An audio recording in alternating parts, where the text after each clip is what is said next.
You know, I give Blizzard a lot of crap for the things that they do, and in a lot of cases, I believe that it's rightfully so. I'm gonna be honest, I feel like Blizzard makes a lot of mistakes. However, I believe that Shaman was probably one of their greatest, redemption stories in a long time. Shaman has gone through positions where they have been way too strong, like when it was Evolved Shaman and Galakron Shaman, back when Evolved Shaman was brought back for that, Hollow's End event.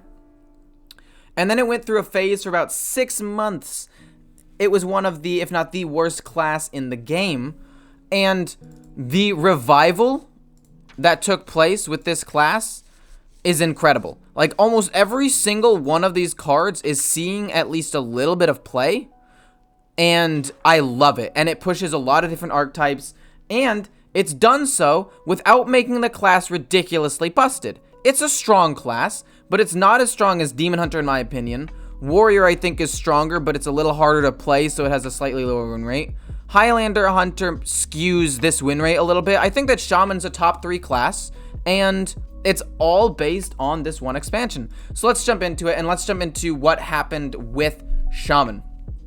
And we're going to talk about the negatives first this time, because there are actually a lot of positives I want to talk about, so since that's going to be the longer segment, I want to talk about that. And normally I talk about what I would like to see from Blizzard going forward, but honestly, this was super duper good. So let's just jump into it. The negatives. Shaman has been really poorly handled for a long time. There was Shutterwalk Shaman for a while that was really toxic. Everybody hated to play against. People who knew how to play the deck super well would win like 70% of the time, if not higher. Like, it was just a really consistent, strong deck. And it was really bad to play against because of all the animations that you'd have to go through, yada. And they nerfed that. Then they had Evolved Shaman, and they didn't nerf it, but it was only a limited time event for Hollow's End, so essentially it kind of got nerfed in a way, because it was eventually removed from the game after about 3 or 4 months. And then Galakron Shaman was very powerful for like a month, and then they nerfed it. I don't know the exact timetables on these things, don't quote me, it was like a year ago, but roughly it was like probably a month or whatever, and then that got nerfed because it was too powerful. And then there were some different archetypes that tried to get pushed but never saw the correct amount of support, like Totem Shaman, like Quest Shaman, and even Highlander Shaman to some extent, although that one, since it doesn't have any specific Highlander synergy, it was more just a deck kind of thrown together that uses a lot of like unique kind of powerful Shaman cards, allowing it to gain some power. And that's basically the wrong. It's just a very short little piece basically saying that Shaman has gone through a series of very high highs where it's so powerful it needs to be nerfed because there's an outcry by the community, or absolute doo-doo, right? And now it's at a good middle ground, like a slightly above average ground. Like if you see this little box that my face is in, if this is the bar, it would go from up here down to here, and now it's like here, like top 70%, I'd say. Like, it's a 7 out of 10, if not even an 8 out of 10 class now. I think it's well balanced. I think it has some clear weaknesses, but some very clear strengths, and I think it's just a very well-designed class. I think that the overload mechanic has always been one of my favorite things because it's something that you have to think about going forward. I think has a really cool, like, unique ability that not a lot of other classes have, I feel like. And, yeah, I think that Shaman, overall, the design of Shaman has always been kind of interesting. It's just been either overtuned or undertuned. And now I think it's in a really good position. And let me jump into the several decks and several reasons why. 1, Totem Shaman got the final piece that makes Totem Shaman at least somewhat viable. I think that because Demon Hunter is so powerful in the meta, Totem Shaman is going to struggle because Demon Hunter has always been one of the worst matchups for Totem Shaman, just inherently, because they have so many weapons and such good removal, and like a Twin Slice can get rid of a couple of big demons, followed by a or a couple of big totems, followed by the Shard Shatter Mystic can kill all of your smaller totems. It's kind of tilting, honestly, but this Grand Totem is like a final piece that makes it good. And the reason why I like Totem Shaman and its story is because this has been something that's literally been slowly being built up to since the Evil expansion, like the very first one when they came out with Evil Totem. Since then, they've come out with a couple of things like Totemic Reflection, The weird totem, what is it? I don't even remember what it's called. The magic totem. Oh my goodness, you're gonna hate me. The trick totem. Sorry, I can't believe I forgot the name there. The tour guide in this expansion to get the totem out for free to set up for a totemic reflection play. Not to mention the fact that it got Splitting Axe and Totem Goliath, and just every single expansion, it's been slowly getting better until the point where like now it's a potentially legitimate deck, and I feel like this is the correct way, or one of the correct ways, to build a deck archetype. Over time, slowly integrating it into the class as a whole, so that way you have a lot of options going forward rather than having it all just drop in your lap suddenly, because I think that, although sometimes good, and I'll get into that in a second, I think having some of these archetypes that slowly build up over time, and you build up hype, and you're like, when is this deck finally going to be good? And then boom, all of a sudden it's like viable, and you're like, this is a good deck. I think that they did that really, really well with Totem Shaman. The other two decks are a new Evolved Shaman, which I think is better than old Evolved Shaman. I'll get into that. And second, Aggro Shaman. So let's talk about Evolved Shaman. I think they basically took what was problematic with Evolved Shaman, which was it was ridiculously fast and got you too big of a spike. Like Desert Hare into Evolve for 4 mana to get 3 4/4s out on the board. Really problematic. This deck, because you now need the 4/2 weapon that costs 5. So it takes at least one more turn to set up. The earliest you can get off a combo is turn 5 now. Most realistically, turn 6, though, after you play the weapon and then play the cards afterwards. So you have that. The fact that it's a little bit slower, so it's not as oppressive. The fact that Revolve can be used as removal or a way to develop your own board, or a mixture of both, is really, really, really cool. It can get rid of buffs and death rattles. I really like the design of this card. And especially considering the fact that it doesn't pump you up as much as Evolve did. It makes it something of the same cost, so it's not as oppressive. So if you want to play this on turn 4 with your Desert Hare play, because you want to have some sort of like quick answer to say like an aggro deck, so you're forced to play Revolve early, instead of getting 3 4-drops, you get 3 3-drops, which in my opinion, again, less oppressive.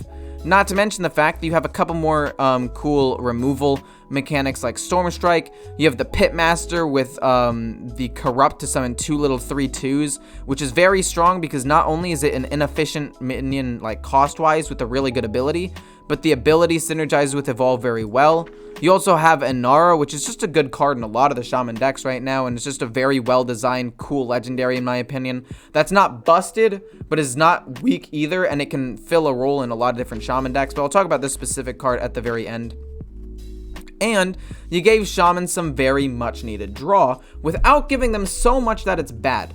Because I feel like Shaman's biggest weakness is the lack of draw, but having one card in there that can help you cycle through your deck a little bit to get to your win condition more consistently, like your 4/2 weapon, is helpful. No extra draw after that, you just get your win condition more consistently, but you still run out of fuel at almost the exact same pace. So I think that they made it such a good deck because they basically, like I said, took the problematic stuff and making it really, really fast and oppressive, slowed it down a little bit, but actually also made it more consistent, so your win rate, in my opinion, is going to be more reflective of the deck's skill and not just mainly high rolling. You have a way of actually drawing the weapon, you have a way of developing a board in a way that's like mid-rangey, and I think it's a really, really well-designed deck and class now even.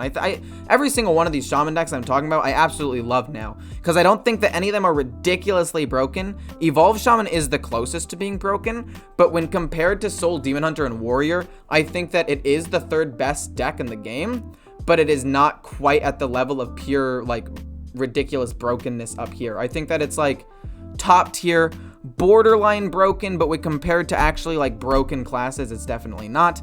And then we go into Aggro Shaman, which also got a lot of support. Again, a little bit of extra draw is nice. This Deathmatch Pavilion, people were like memeing on it, like Shaman has no weapons. Boom, card that draws you a weapon. Boom, actually a pretty powerful weapon that can do damage and pump up your stuff a little bit. Boom, a spell that allows you to attack and control the board that can synergize with this on turn 5. Boom, a legendary that gives you the ability to attack.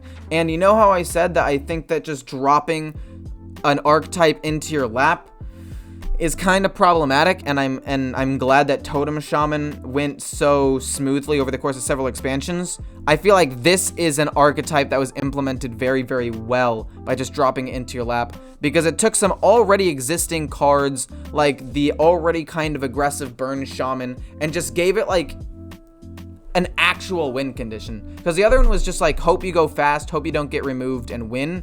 This one gives you a little bit more burst, again, a little bit more consistency, and some cool synergies that like didn't exist in Aggro Shaman before. Like, this archetype was dropped into your lap as like a whole set of like 1, 2, 3, 4, 5 cards. And this will ultimately make up a third of your Aggro Shaman deck, but you still have several of the old Shaman cards that were in Aggro Shaman that still give it that like feel of Aggro Shaman, like Sludge Slurper, Storm's Wrath, Surging Tempest, along with potentially, if you want to go with the burn package, Note Taker with some lightning bolts or whatever, maybe Rune Dagger, and just things like that that like already existed. I just feel like everything that they did with Shaman was so good. I'm so pleased with the Shaman archetype, or not Shaman, the Shaman class, and every single archetype that has come out of this one. They're all very powerful classes, but aren't broken. They were all integrated into the meta very smoothly, whether it be over time or just giving an already existing deck like a cool win condition with some cool synergies that never existed before. And I think that with this weapon-based Shaman, it could push like a whole extra like archetype of Shaman. I feel like they could really run with this potential of an attack-based Shaman with some weapons and other attack-based synergy cards that could really like cause for an even more unique deck down the line, and have there be some sort of like Totem Shaman thing where over the next couple of expansions they'll get maybe 1 or 2 attack synergy cards here, 1 or 2 attack synergy cards there, maybe a neutral card that somehow synergizes as well, and ultimately just making the entire class great. I think that this class had probably one of the best redemption arcs, one of the best revivals, one of the best rebirths of any class in a really long time. Like, I've played this game fairly competitively for 2 years, and I don't think I've seen a class rebound in a way that is this healthy in a long time. Again, they've either rebounded and become way too broken, like Shaman did the first time when it went from bad to ridiculously busted with Galakron Shaman, or it rebounded super negatively with like Priest going from really powerful to getting no support and becoming the worst class in the game. But Shaman was perfect, man. Mwah. You know what? Kudos to you, Blizzard and development team. You definitely made a lot of mistakes in the past, and the marketing team has definitely not kept up to standards with the battle pass and just the economic system in Hearthstone in general. But Shaman, I give you a 10 out of 10 on this one. I'm a little bit biased. I've loved Shaman for a long time and have wanted to see it be good, and I'm just happy that it is. Hope you guys enjoyed this discussion video. I'm probably going to go over every single class as some sort of like in-depth thing, or problems I find with it, or anything along those lines. And if you enjoy this type of content, feel free to like, comment, subscribe, discuss stuff in the comments if you want, and I'll see you in the next one.